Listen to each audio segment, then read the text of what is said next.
حيكون سكران طايح في الدروج، الطبق الثاني خبز بزروديه. هادونا راه مركبوها. الا كان عندهم كرعين ولا ما خصنا كرعين، العظومه فيهم. شوف لنا شي مسكسو ولا الطاجين ولا الطاجين ولا اللحم. بعد تجبد واحد الورقه في النور، ما فهمتيني. مأدوبة عشاء على شرف الضيوف، الاصل ديروا الاصل يكون القائمه واضح كيما ماكرون كي راح عند الجيران داروا له الطاجين غمس فيه وجهه، هو ما على بالوش باللي الطاجين راك تغمس بيدك. ماكرون غمس وجهه غلط، ما تلمو الروائح كدا. هو الطاجينه ديالنا بصح كي داوه هما تفننوا فيه سرقوه لنا. حنا عمرنا ما درنا طاجين في حياتنا بصح تاعنا حنا الطاجين نديروه في القدره نسميوه طاجين. اوفا بريف مي باغ اكزومبل تجيبو طاجين ولا حاجه وخلاص، ماشي كيفاش منيو هذا. واش بعدا سلطه طوماط اونيون ولا واش سي كوا لو سوجي؟ واش كاين في لا ليست؟ فريت اومليت، واش سكران طايح في الدروج؟ الله المستعان. وخلاص مي جابوها في العشاء، ما جابوها في التقديم تاع تاريخ الجزائر، زادوا مسحوا بها من الارض. ما جماعه الكيت ضروري اجباري ولا نقاش فيه. اللايف الان انتهى، اللي كانوا مع العائله مع الوليدات اصلا الوحده تاع الصباح، واللي يقولوا لي علاش دير اللايف متاخر. النوع هذا تاع لي لايف لازم ديجا الوحده تاع الصباح راهو بكري باش نديروا الفقره هذه. لازم بعد منتصف الليل. لو كان تخيلت في حياتي كندير لايف ونقول للناس خرجوا من اللايف، لو كان ما تكونوش ما جوغي جامي ايماجيني سا. مي الجزائر هنا الجزائر. اونفا فوا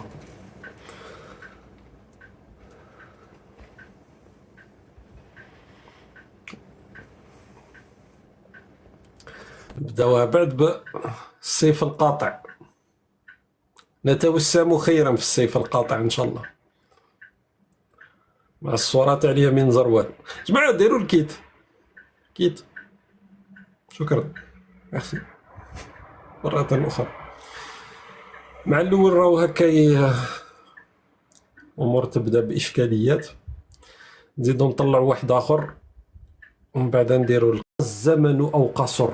الله أكبر. حفيظ دراجي ناصر الشعوب، إرادة الشعوب الحفيظ. على بالك القشعريرة دارت لي هذاك الوقت، أنا في الدقيقة هذيك نسيت يعني تيلمو شفت أنا عينيا بدات الدمعة بدات تطيح أصاحبي، بدات تشعل الفرفارة. إرادة الشعوب الحفيظ، قال لنا إرادة الشعوب تنتصر.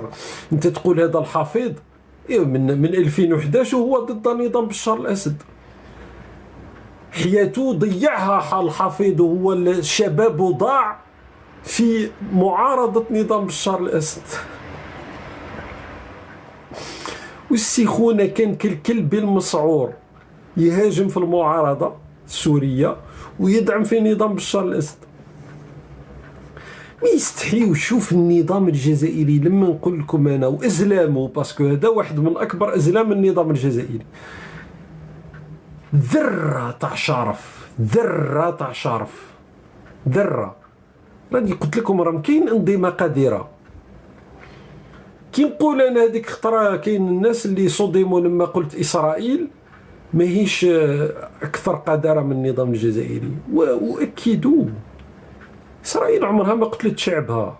إسرائيلي معزز مكرم، الإسرائيلي جاوز السفر تاعو كي يحطو فوق الطابلة الناس تهبط راسها صديقي. الحلم تاع كل فلسطيني علاش هو الحصول على جواز إسرائيلي؟ باسكو شوكر بالعبارة البسيطة الشعبية البسيطة. إسرائيل ما تقتلش شعبها، يقتلوا الفلسطينيين أوكي دايرين فيهم، لا يقتلوا اللبنانيين أوكي ما مش سامعين بهم. بصح الإسرائيلي والإسرائيلي أيا كان فوق وجه الكرة الأرضية يمشي معزز مكرم، غير كي طاح مع الريافة. الريافة هذوك صاحبي ما يعني أنا عندي عوام وأنا متخابط معاهم ما تقدرش، ما فيهاش. طاحوا في الريافة الله غالب، طاحت بهم. أبار مع الريافة الإسرائيلي منين يروح معزز مكرم. الريافة تكرموا شوية، كرهتونا. نروحوا نتصالحوا نحكيو شوية نورمال. مع تحياتي وتقديري، انتم على الأقل لي زوم تاع الصح رغم اختلافنا. والنظام الجزائري وعليها النظام الجزائري حب يدير لهم جمهورية باسكو ما لقاش الرجال، مين كاينش في الجزائر. قال لك نجيبوا الريافة كش منا نفريوها مع هذا المغرب. دارهما أكبر عياشة فوق وجه الكرة الأرضية.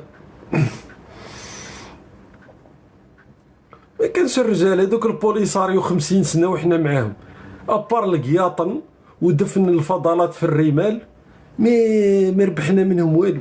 ما يقدروا يديروا حاجة، ما يقدروا يديروا هدة. ما إبراهيم قالي يضل عايش لا بيل في موش سامع بالدنيا، لا قضية لا والو.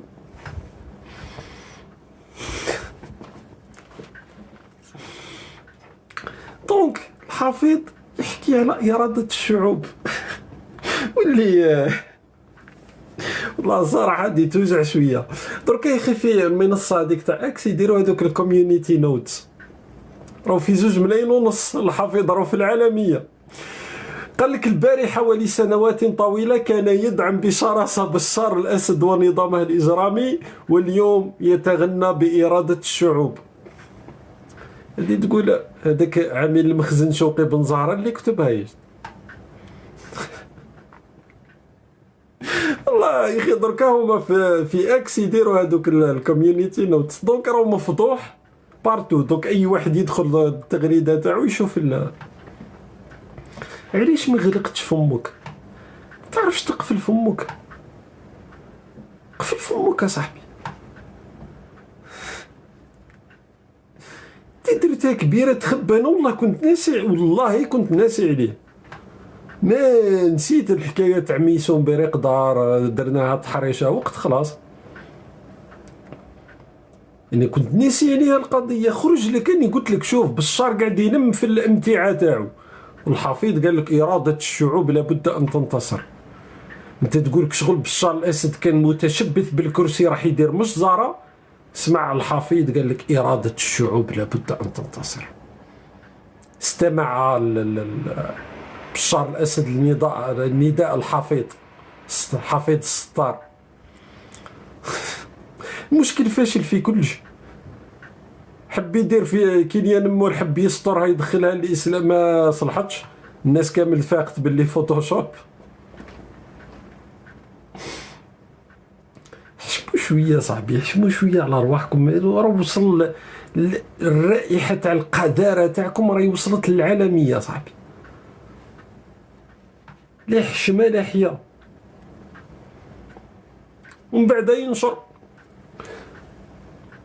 قال لك بينما يستمر القصف الجوي الإسرائيلي على دمشق ومطاراتها العسكرية ودفاعاتها الجوية، يستغل جيش العدو الإسرائيلي الأوضاع في سوريا، ويعلن الجولان السوري منطقة عسكرية مغلقة. الله أكبر. الحافظ دراجي جاب لنا معلومة البشرية ما كانتش تعرفها. الجولان منطقة عسكرية إسرائيلية. سبحان الله. يعني ما كنتوا على بالكم. أنا حتى قال لي الحافظ ما كنتش على بالي. معلومة القرن. الجولان تحت سيطرة إسرائيل. معلومة حصرية من عند حافظ دراجي.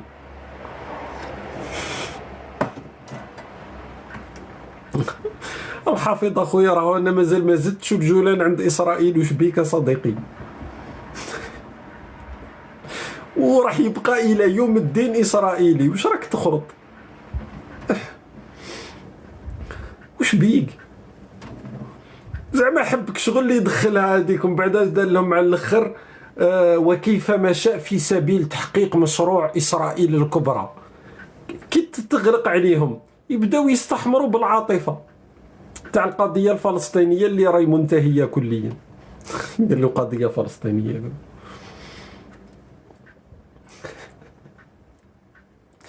عباكم كيكونوا عندهم مشاكل زوجيه يبداو يحكيو على اسرائيل. الكيان نهار الحفيظ قال لهم الكيان ينهار، وهذوك يقول لك اسرائيل تسقط، راه قالنا حفيظ دراجي ويبارطاجيو في الهاشتاغ وفرحانين الكيان ينهار الكيان ينهار.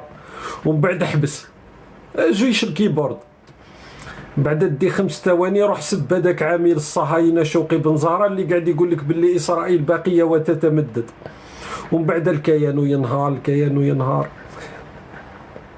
بقاو تسبحوا منا اليوم القيامه هاي تنهار اسرائيل ان شاء الله.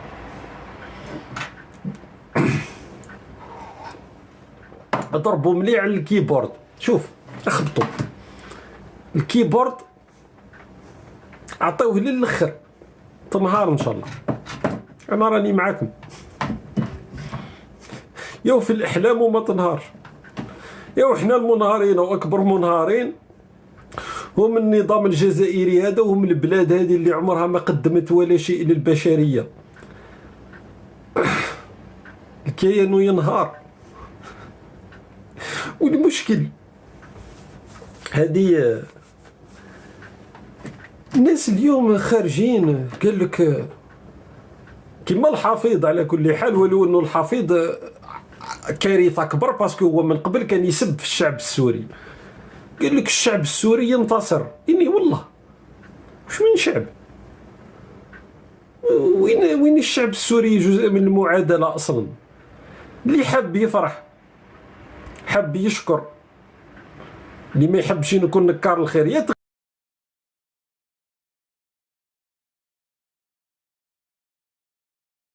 فمو.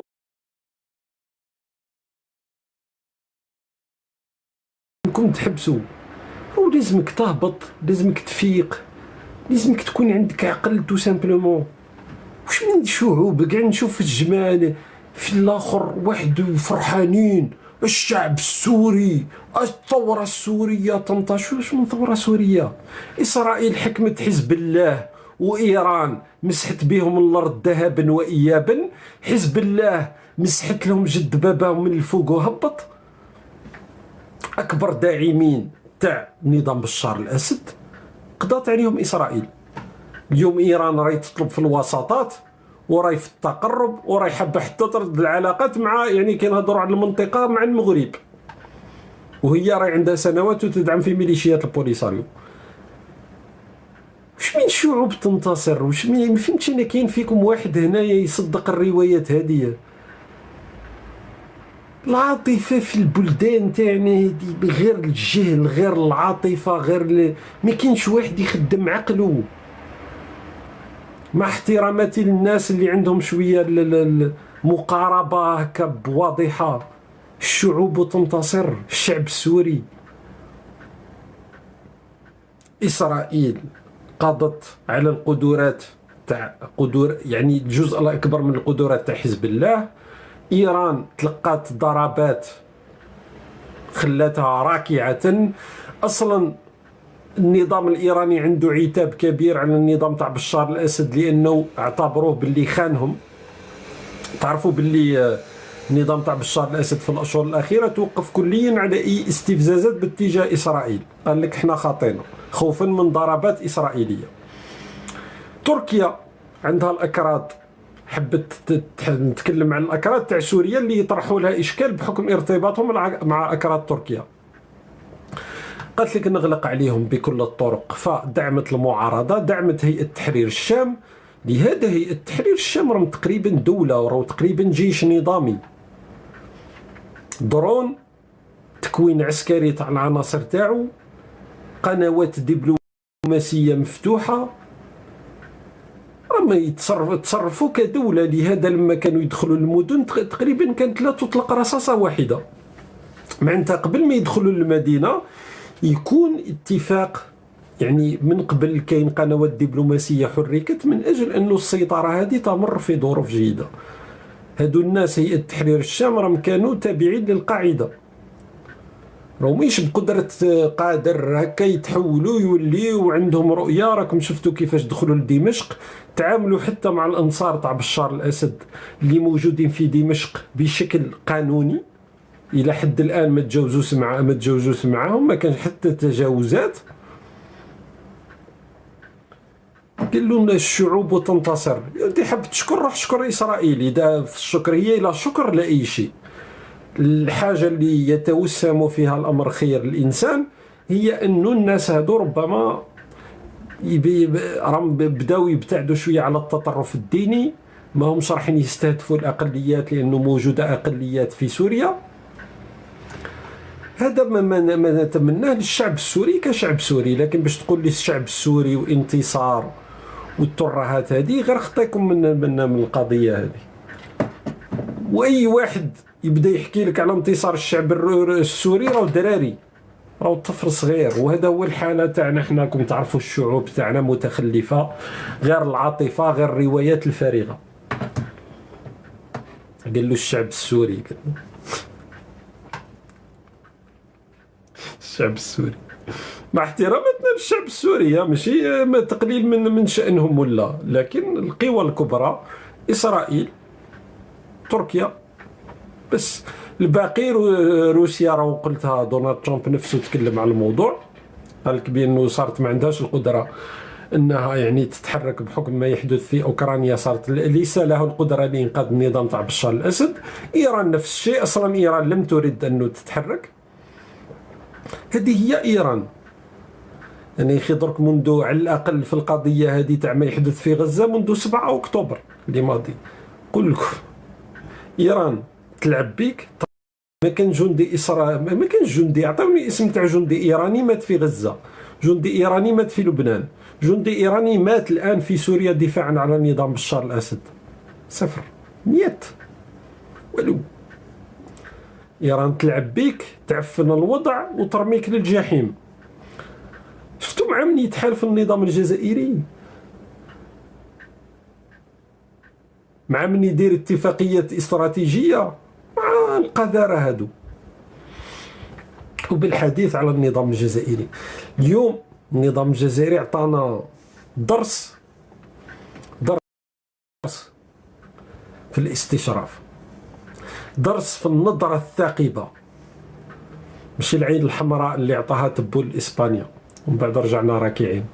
لا النظرة الثاقبة للمستقبل، الرؤية، الاستباق تاع الأحداث، تحليل الأجهزة الاستخباراتية الجزائرية كيف تعمل، القوات الأمنية تاعنا، كل شيء كان مجند باش تكون عندنا قراءة صحيحة للأحداث في سوريا.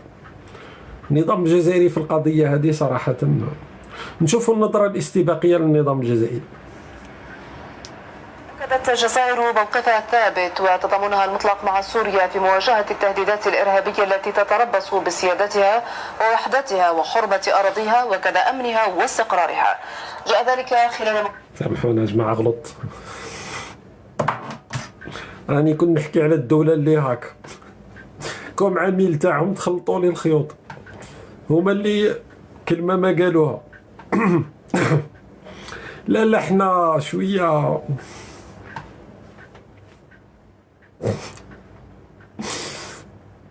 ماشي اوني باسي ا كوتي، في احنا في مجرة واحدة اخرى. الناس الدبلوماسية تاع البلدان نترقب، نتابع الأحداث باهتمام. أكثر شيء ندعو الأطراف إلى ضبط النفس. النظام الجزائري إرهاب،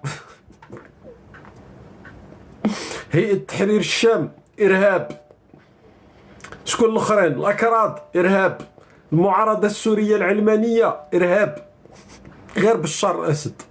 بشار الأسد للزوم من الأخر، قال لهم تبون من الأخر هكا في القنوات من الأخر. ما كانش هاد قال لك نظام التيك توك. يا ولدي في التيك توك او في التيك توك وما كانوش يهضروا في الهضره هادي. في التيك توك والناس قاعدين يشوفوا يقول لك هيئه تحرير الشام هادو سبحان الله ما بقاش عندهم ارتباط مع القاعده، منظمين، الخطابات تاعهم معتدله.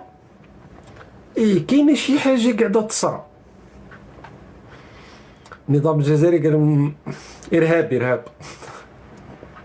ارهاب ما تهضرش معايا من الاخر. اني قلت لك تقول لهم لا، يقول لك معليش ارهاب. كيما تربيه بيوت الرذيله اللي يطلعوا معايا كيك النظام الجزائري. ارهاب. علاش ارهاب؟ باسكو قلنا ارهاب.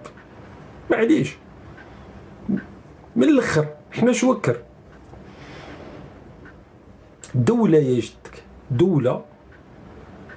بشار الأسد، النظام تاع بشار في الساعات الأخيرة صار ما يستعملش المصطلحات هذه. النظام الجزائري لآخر نفس، لآخر ثانية، لآخر لحظة المعارضة السورية إرهاب، ونظام بشار الأسد باقي.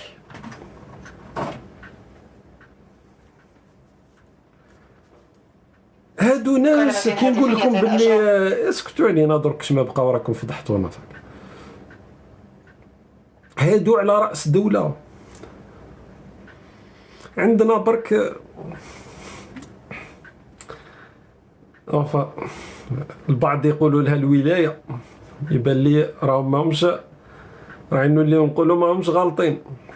عندنا شوية واحد العزاء في واحد الدولة مشات على نفس النهج تاعنا صراحة،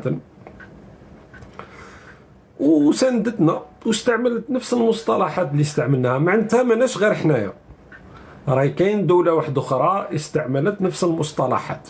من هي؟ واحد راهو جابها من الأول يجدك، وزارة الشؤون الخارجية والهجرة للتونسيين بالخارج. تونس يا خويا، نقول لكم باللي تونس غرقوا رواحهم مع النظام الجزائري. قيسون، كنا نحكيو على ميسون، دركا قيسون. تندد تونس. اصلا كي نسمع تندد تونس مع احتراماتي للتوانسه، لو كان تبنيو بلادكم ماشي خير. تندد تونس بشده بالهجمات الارهابيه التي استهدفت شمال سوريا في المده الاخيره. القضيه هذه عندها 72 ساعه. الهجمات الارهابيه قيسون اخويا، الهجمات الارهابيه. يا تونس يا تونس، راح نوليو نقولوا يا حسره على وقت زين العابدين. على بالكم باللي البوليساريو غادي ينظم ملتقيات في الجامعات التونسيه. شوف بعد عام عامين يوليو التوانسه ثاني يطلعوا كيما المهلوسين تاعنا هذوك انصار النظام الجزائري. واش بك برك؟ معليش برك حنا شوكر تونس، بعد يقول لك حنا شوكر لافريك. يعني شوف اي واحد يرمي نفسه في حضن النظام الجزائري تخلص عليه كحله.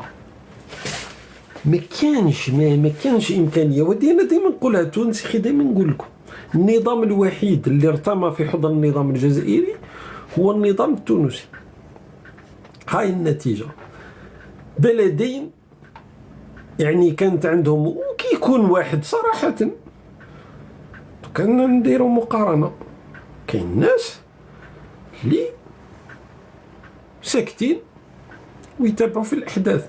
اتاي كانوا شويه شادينها جهه الاكوادور، ها الحاله مريقله، جهه بنما الحاله مريقله، جهه اسبانيا الحاله مريقله، جهه فرنسا الحاله مريقله. المهم كي تكون عندك جارك الممارسات تاعو متعفنه، راك تولي تبان انت سويسرا تاع الصح صراحه. حتى لو موجوده جهود وكل شيء، لكن كي يزيد يكون عندك جارك قادر تولي انت تبان جنه. استنى تراش نسمعوا تراش القضيه هذه. شكرا من أعماق قلبي للمملكة المغربية وللشعب المغرب لوقوفهم بجنب الثورة السورية. كل الحب والاحترام من ثوار سوريا للشعب المغربي، والله العظيم أنهم يستحقوا الاحترام ويستحقوا الشكر. دعواتهم. وهذه رئيسة الشهادة لوحدها، لأن النظام المغربي منذ 2011 كان ضد نظام بشار الأسد، وخصوصا حتى في السنوات الأخيرة لما كثير من الدول بدأت تطبع مع النظام تاع بشار. ما نتكلمش على مع سوريا، كاين دول أعادت العلاقات مع سوريا. كاين نظام كما النظام الجزائري منذ 2011 وهو يريد إعادة نظام بشار الأسد من ما يسمى الحضن العربي. فرق. لكن في الدبلوماسية أنا دائما نقول الحاجة تاع براغماتية صراحة تومي غيسبي، احتراماتي. هذه هي نقعد نترقب، ما نورط نفسي، مين ندير بيانات، مين نخرج نحكي على الإرهاب والوضع. دونالد ترامب يشتك رئيس الأمريكي المنتخب، أباك التغريدة تاعو قبل ساعات قبل، هو بطبيعة الحال هو كانت رسالة وجهها، لكن قال لك احنا نبقاو نتابعوا الاحداث، وقال لك لا ننخرط. هو وجه بطبيعه الحال رساله للاداره الحاليه اللي ما زالت لها بضعه اسابيع، قال لك لا ننخرط في الموضوع هذا تاع سوريا، لكن ما قال لكش ارهاب ما ارهاب، قال لك نتابعوا الاحداث وخلاص. سبو الرئيس الامريكي المنتخب تبون قال لك لا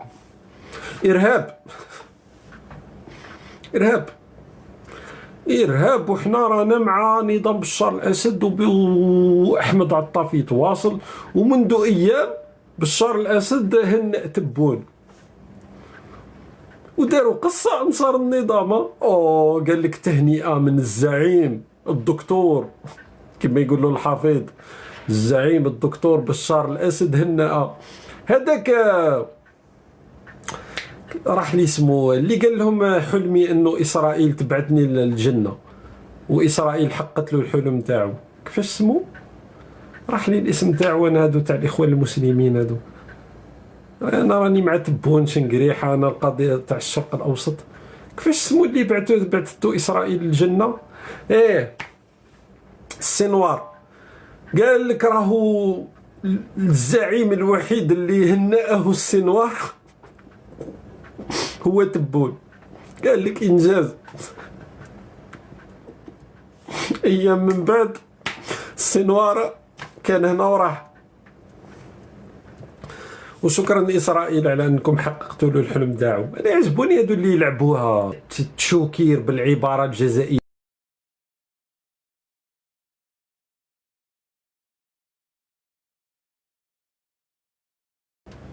إسرائيل ما قالت لك ما فيها باس خويا. على الصباح اوب شوف مع الحرس الثوري، ان شاء الله يدخلوك الجنة. كانوا وضع طيران.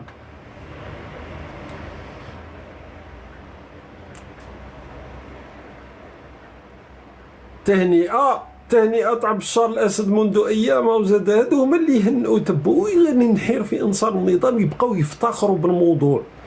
بشار الأسد محور المقاومة قال لك. دركا بقى غير تبون يقاوم وحده مسكين. حنا الحمد لله المقاومة تاعنا من وراء الكيبورد.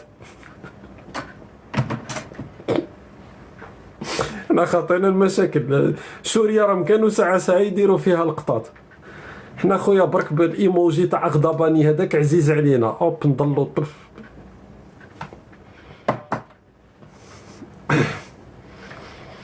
الباقي رانا ماناش تاع مشاكل. راكم شفتوا احمد عطاف دارت قرا رسالة باسم عبد المجيد تبون في الجامعة العربية، قال لك عقوبات مع عقوبات ضد إسرائيل. وزارة الخارجية خرجت تكذيب، ما تكلمناش على عقوبات. احنا كنا في الماسنجر خاطينا خويا. هذه هي الهدة الوحيدة اللي عجبتني في النظام الجزائري منذ 1962. حنا ديجا راهو غارقين من كل جهه، راحين يزيدوا يورطونا مع اسرائيل.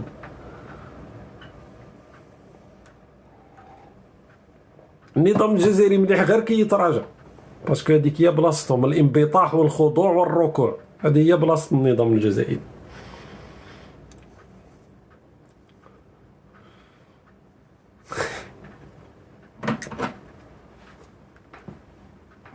يجيبوها فيه.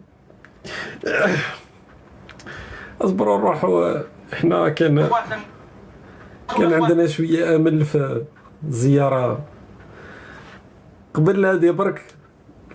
يعني نسيت على بالكم العزاء اليوم، راهو العزاء من كل جهه، راهو عندنا عزاء في تندوف تاني، عندنا عزاء في المراديه رانا هضرنا عليه، عزاء في قطر عند دراجي، وعزاء في تندوف.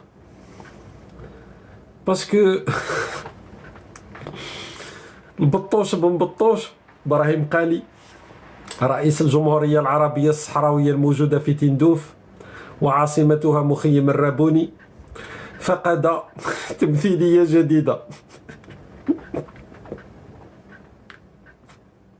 البطوش كل ما ينوض مع صباع ربي الرافا يصوني، بعد يلقى مع الرافا سحب، تعليق الاعتراف، اغلاق المكتب، اغلاق التمثيليه تاع البوليساريو. ما هانيش الايامات هادو. ناض الصباح لقى بشار الاسد ما كانش. واحد يقول لك واش دخل بشار الاسد في البطوش؟ ها هو اكبر تمثيليه تاع البوليساريو تقريبا في العالم راهي في موجوده في دمشق. بطوش قال لهم واش هو هذا من نهار قال هذا شوقي بنزار هذا 2024 العام الاسود على البوليساريو ما هنيناش. الاكوادور، ها بنما، ها تشاد من هي تفتح في القنصليه العامه في الداخله.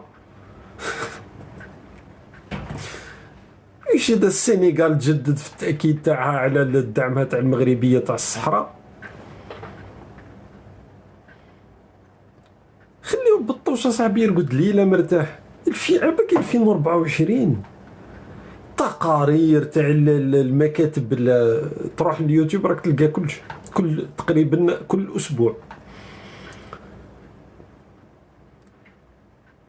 الجلسه تاع مجلس الامن، الصفعات، الاعترافات، ها اسبانيا من هي زاد لهم ماكرون، ما حاشمينش.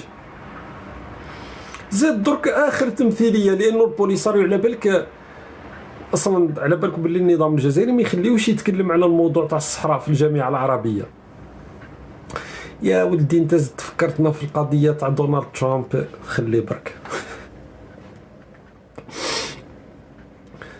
على بالكم باللي النظام الجزائري لا يستطيع ذكر موضوع الصحراء في الجامعه العربيه، وكان البوليساريو متخبي. القضيه الوحيده اللي عنده في المنطقه، تخيلوا، اسمها الجمهوريه العربيه، عندها تمثيليه وحيده في دوله عربيه من غير موريتانيا. موريتانيا راح تبقى وحدها في الموضوع. التمثيليه الوحيده موجوده في دمشق.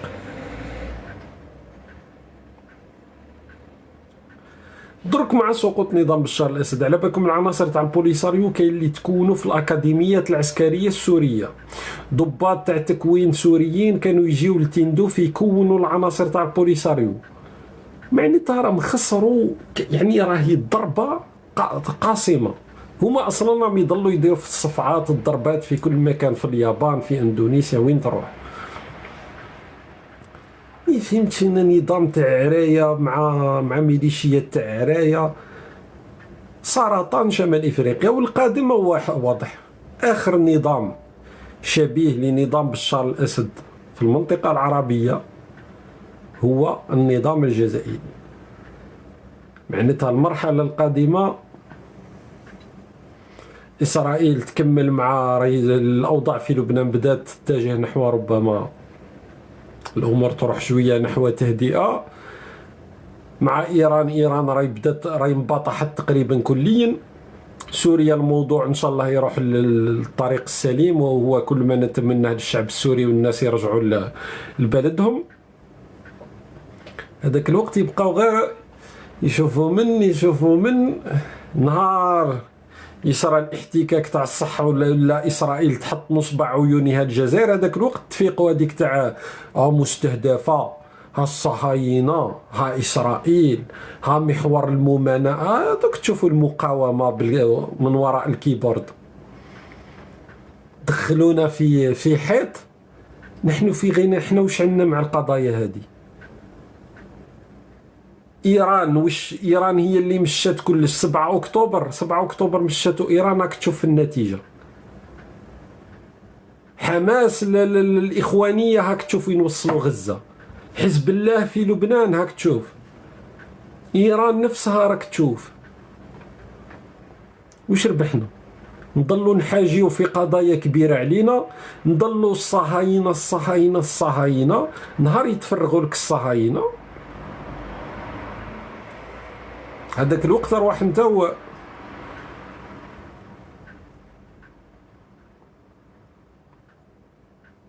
الناس هادو راهم البيجر يا جدك، راهم فجروا تقريبا التركيبة تاع حزب الله كامل بالبيجر.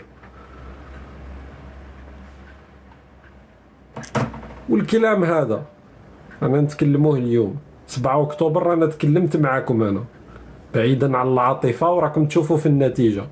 الكلام هذا درك بعد أشهر لا بعد سنوات قليلة تشوفوا وين رايحة الجزائر.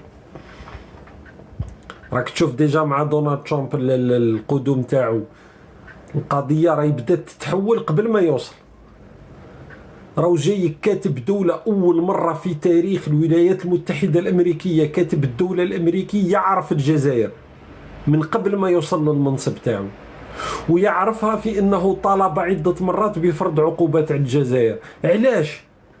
بالحماقات تاع النظام الجزائري. نهار كنا نقولوا موضوع الحريات الدينية بركا وبلا ما تخلطوا في موضوع كبير علينا، راحوا غلقوا هذيك الجمعية خيرية كاثوليكية، راحوا غلقوها في الجزائر.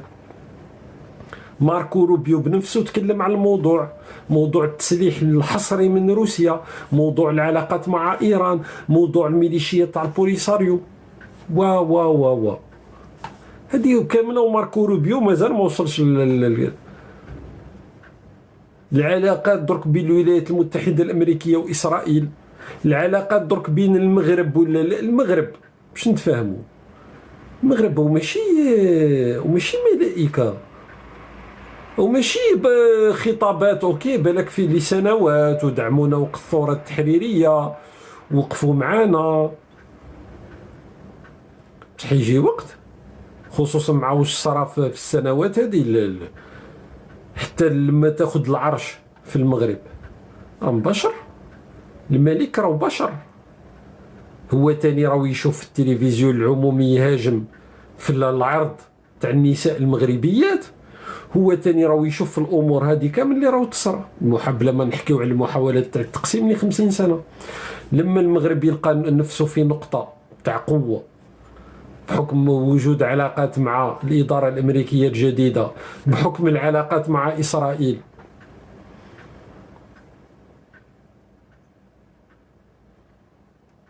على بالك باش انا سي بوغ نقول لكم انا عندي احترام، انا عندي مشكل مع الشعب المغربي في القضايا هذه، عندي مشكل مع الشعب المغربي باسكو الشعب المغربي هو ضد المصالح تاع بلده في فئات كبيره.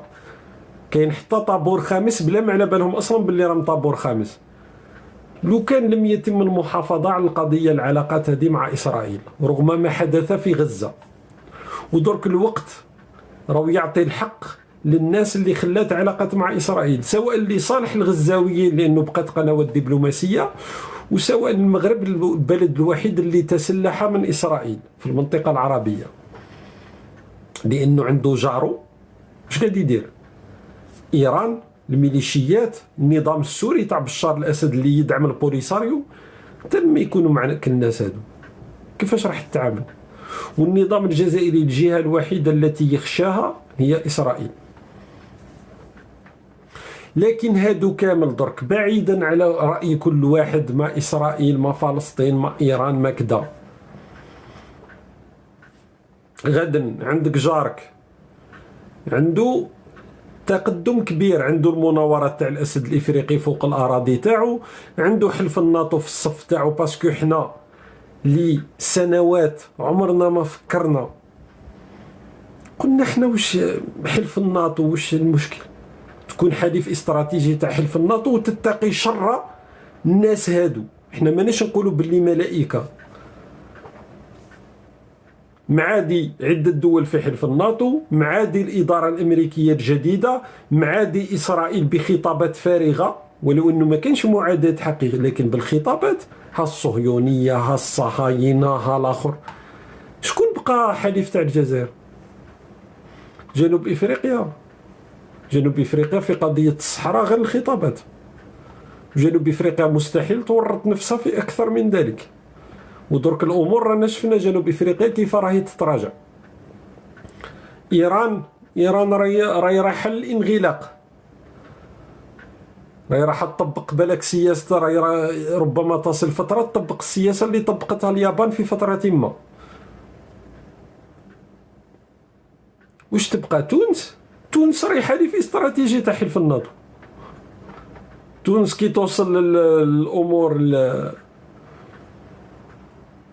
راك تخلط في منطقة وراك مع إدارة أمريكية الآن. القرار راني قلت على بالك كي تسمع الأمور هذه راهي مرعبة شوية. راك أمام رئيس يتخذ قرار لأنه الابنة تاعو إيفانكا ترامب، لما تكلمت لكم عن القضية تاع قصف سوريا في وقت الإدارة لما كان دونالد ترامب في فترة الرئاسة تاعو، كلام من إيفانكا ترامب، قرار تخيلوا دولة تقصف دولة لأنه ابنة الرئيس قالت ونصحت له حتى إذا كانت تنقولوا مستشارة. أصاحبي إيفانكا ترامب راهي تضرب في القفطان المغربية. هذاك الوقت كي تجي إيفانكا ترامب قولوا لها راكي القفطان اللي لبستيه راه تاع الجزائر، ولا ما على باليش واش لبسوا لها. المهم يبان لي قفطان. حنا الامور هادو رانا عمرنا ما عرفناهم، ما نعرف لا قفطان لا الفرق بين القفطان لا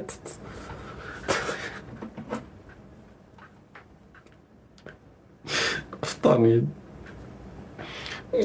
يجدوا لازم يفضحونا في كل شيء.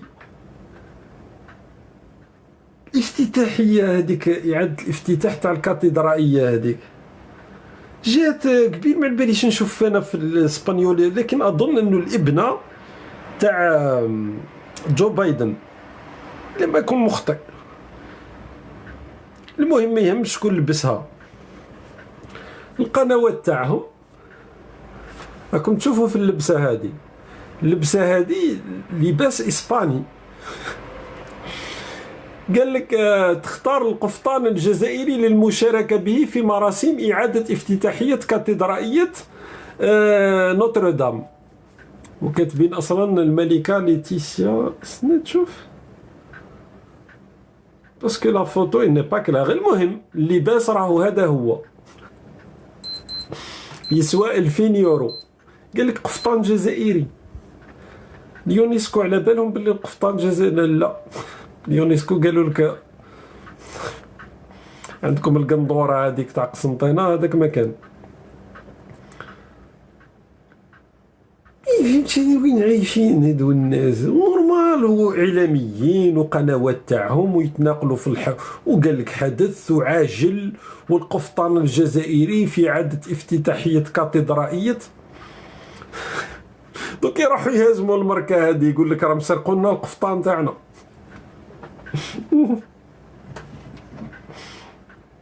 راهي الماركه هذه ملك فاش يسميو هذوك الشركه تاع الاستثمار تاع الملك المغربي اللي شراو هذيك النهار هذه في المغرب. القصر الملكي عنده شركه تاع استثمار،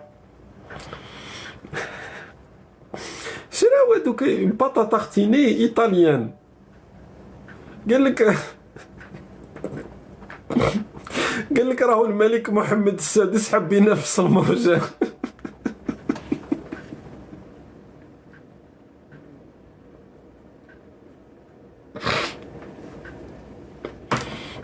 عفوا.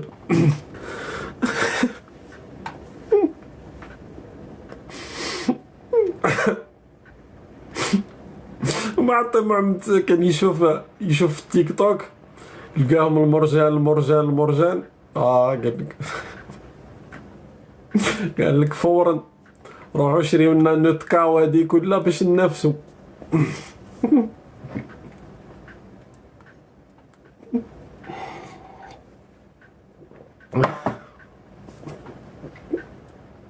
وبالك هو لي العاد كره من املو شويه، قال لك نبدل شويه، قال لك اصلا نشري نوتكاو هذيك نستثمروا فيها طراش ونبدلوا الوصفه.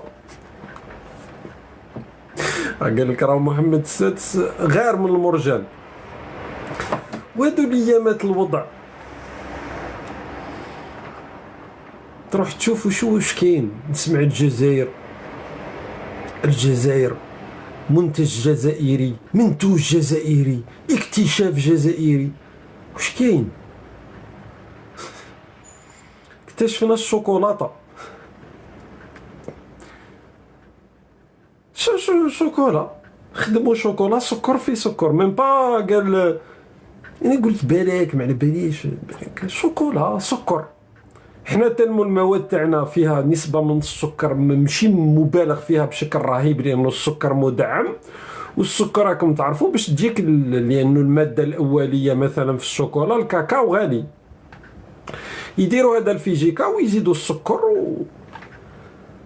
وقال لك شوكولاته جزائريه ابهرت العالم وتصد. هما كاين في فرنسا هذوك الواشواش يشريو الشوكولا ومن بعد يهضروا عليها في تيك توك، ومن بعد الجزائريين يقول لك تملي في الجزائر يقول لك راهو انجاز وراهو المنتجات الجزائريه في العالميه، وندوروا في الحلقه.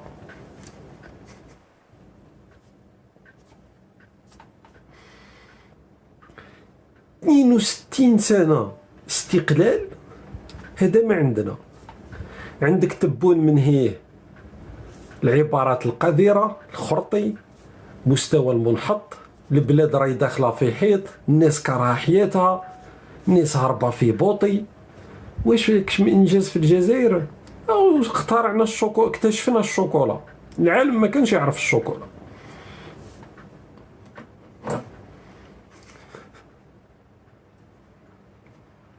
معليش هاسنا نشوفوا طراش الزيارات ضيوف الجزائر ان شاء الله. هاسنا تشوف تيك توك راه تقلق منا جماعه. شوفوا برك ضيوف الجزائر بالك يكون معنا، عندنا حظ معاهم. كيفاش استقبلناهم، واش الاحداث، واش الانجازات، واش ضيوف الجزائر. اصبر تراش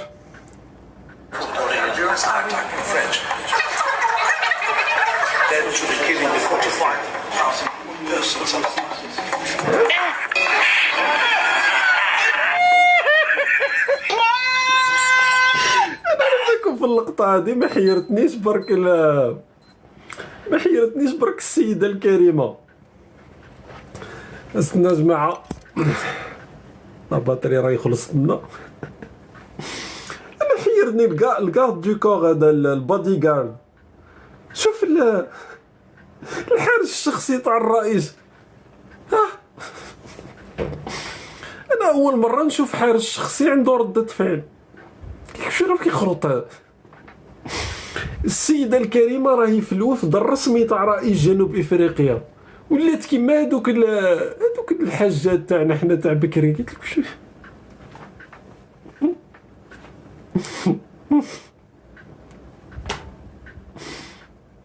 واش يقولوا المغربيات ناري تاوعنا تاع الغرب حوجي. قالتها بكل اللغات. تشوكاتي جدك زيارة رسمية تاع رئيس تاع جنوب افريقيا، بداو يخرطوا عليه. ما كفيتكمش بهدلتونا؟ ها 5 ملايين شهيد، ها 10 ملايين، ها 1.5 مليون، ها 100 مليون، ها الشعب كامل شهداء، ها واش صاحبي بزاف. حنا رانا نكالمي ورانا نغطي وراو 5 ملايين ونقول لهم غلط، راهو يقصد 500,000 منذ 1830 وزدنا لهم شويه باللارج من هنا، زدنا القطط، زدنا والله قلت لهم هك شوكات السيدة ما فهمتش. روح نسمعوا طراش واش كان يحاجي العريان. هذا راه المترجم تاع الرئيس. When they started fighting, why did you raise the Algerian flag? Because the Algerian flag did not exist in official Algeria. They said no, the police and one killed one and that's it. So the French started saying that they spread the word that the Algerians are attacking French. So they started shooting them and with the air, by boat, by maritime. This. على بالكم علاش الشوكات؟ باسكو قاعد يقول لهم باي بوت. راهو يحكي على الاحداث تاع 8 ماي 45. اسمعوني، الاحداث تاع 8 ماي 45 صراو في قلمه وخراطه، معناتها بعيد على الساحل. قال لك بلا بالسفينه. وش هو السفينه هذاك الوقت؟ كاين صواريخ الاسكندر ولا وش؟ الصواريخ الباليستيه.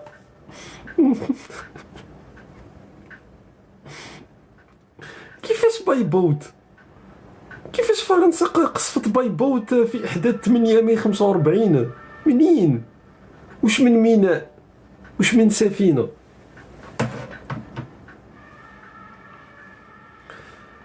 كاين اللي راهم يعلقوا بالعبريه. اذا راكم تفهموا فينا، رانا غير لهنا مع انا غير لهنا مع اسرائيل. انا خاطرني المشاكل مع اسرائيل. انا راني مانيش النظام الجزائري نبدا نخرط الله يبعد بلادكم على بلادنا. الهنا حنا رانا مع تربيه بيوت الرذيله، مع النظام الجزائري، مع تبون. الرئيس تاع جنوب افريقيا جا عندنا شوكيناه، خاطينا المشاكل. اللايف هذا راهو الامان. قال له العبريه، قال له بقاو لي غير المشاكل مع اسرائيل.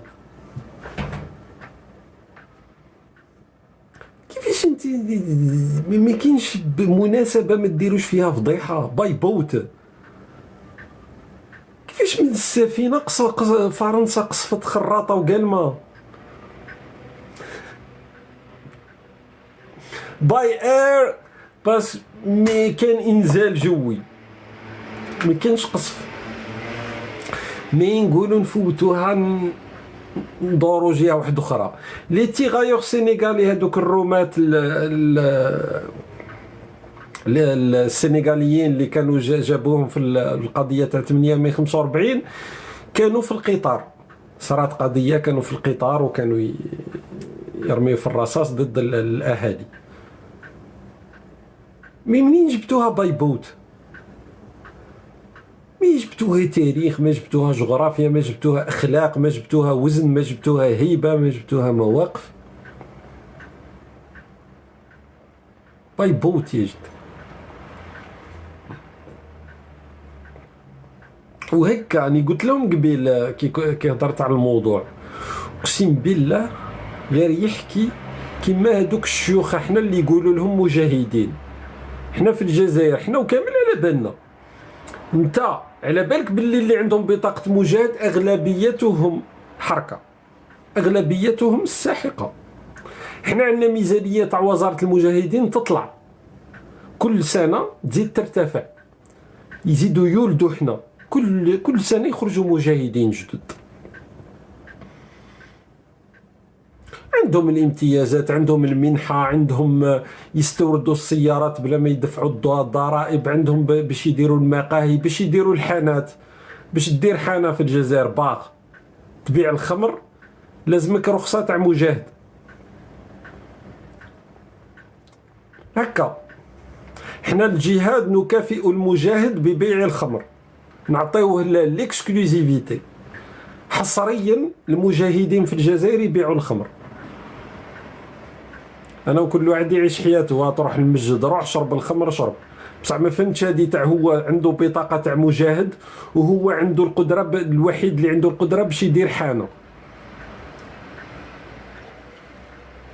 راسكي سيارات الأجرة لازم تكون عندك رخصة تاع مجاهد، وهما واحد فيهم تقريبا ما هو مجاهد، الحركي وخوه، إلا من رحم ربي. راني قلتها قبيل، كاينين توانسة كاينين مغاربة شاركوا في الثورة، داروا اللي داروا وعمرهم ما طالبوا بأي شيء، هادو ماشي جزائريين، وما شفنا منهم غير الخير، ما قالوا لك عطينا، ما قالوا لك والو، قال لك درناها لوجه الله، درتوها لوجه الله. درك رانا عندنا 50 سنة وحنا حابين نقسموا الجارة الغربية. على كل حال بارك الله فيكم، حنا نكافئوا الخير بال هذه هي.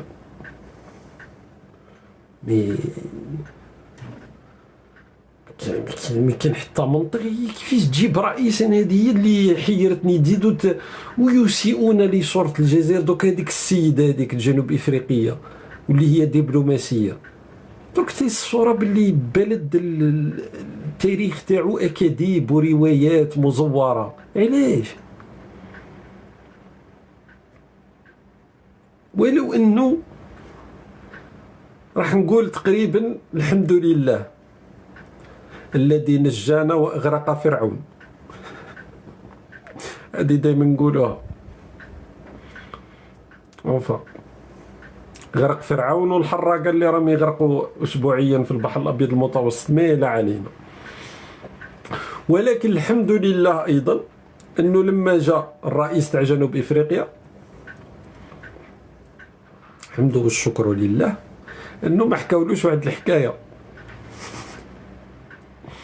وحنا ربما باب انه كاين ناس ما سمعوش القصه هذه، من باب انكم انتوما يا واحد الجهله، حاشا الناس اللي يعرفوا القصه، يا واحد الجهله اللي ما تعرفوش التاريخ الجهادي الكبير في الجزائر.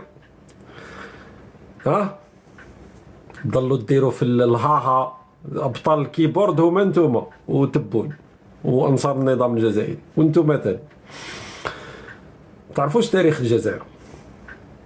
حبسوا لنا بلا الهاهات وسمعوا. لازم نحكيو شويه. رايتم منذ ايام في شبكه فيس باباه وفيس امه صوره لغراب يمزق. نفهمكم لا بلاك. فيسبوك قال لك رايتم في شبكه فيس باباه وفيس امه. فيسبوك دونك بوك باباك فيس امه. تربيه بيوت الرذيله. مستشار لرئيس الجمهوريه المعين عبد المجيد تبون. مرحبا بكم. انا من اسرائيل. العمليه هذه وقعت هنا في الجزائر في سنه 1961. ايوه بالله طويل القايمه. كان في العش نتاعو في ثكنه عسكريه، يشوف هذاك العلام بالبن الروج. بالله رزق قاعد هاني شارب قهوه مدايرتي مع اصحابه مع العشره لا فامي. بالله رجل ناسيوناليست يحب البلاد، شيكور حتى هو. كان مريح، شاف حاجه ما قال له مخليها عليا انا. عليه يقطعوه يديه العش نتاعو ونطخوا. الجنود تحينوه واطلق. حكم العلم الفرنسي ما طلقوش، قال لهم الاعلام يا اخو، الاعلام. كيفاش العلم تاع فرنسا؟ قال لهم حنا شوكر وعليه الرصاص فكسروا رجله فسقط. الله. بقى يحوس في الثكنه. واخبرني احد المعاونين مع الجيش الفرنسي ان هذه تاع اطلقوا عليه الرصاص. الرجل تاع بلارج راهو كيفاش الرصاصه جات في رجل؟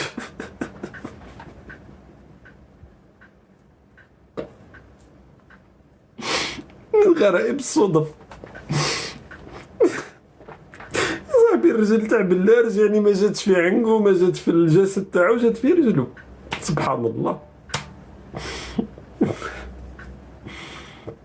واخبرني احد المعاونين مع الجيش الفرنسي في ذلك الوقت بعد توقيف القتال، وكان في الحقيقه مناضلا للثوره مدسوس في صفوف الرصاص. قال لي فلان والله انا شاهد بانهم عقدوا مجلسا عسكريا وحكموا عليه بالسجن المؤبد.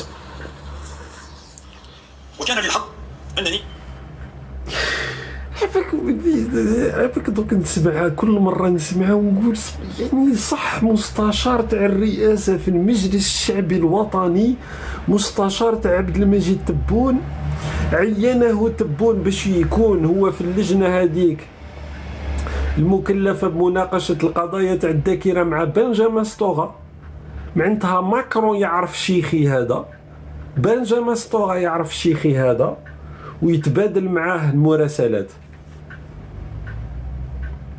قال لك مجلس عسكري وباللارج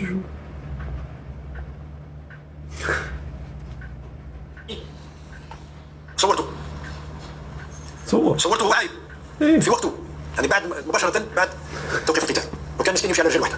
حكمناه ودويناه وارتاح، ولا طار العشاء نتاعو وبدا يعرش علينا من فوق. هذا الصورة تاعو موجودة عندي على كل حال، يمكن أن نعترف فيما بعد. أنا صورته بنفسي لأن الدار هذيك سكناها احنا مباشرة بعد توقيف القتال. كيف يحبس؟ راني من 2020 وانا نستنى في الصورة ما كان والو.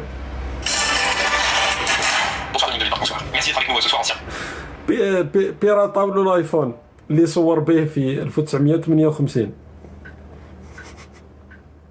الله غالب راح التصوير. راه كاين تطبيقات اشيخي باش ترجع الصور اللي تم حذفوها اذا تحب نشوفو. فولاش دير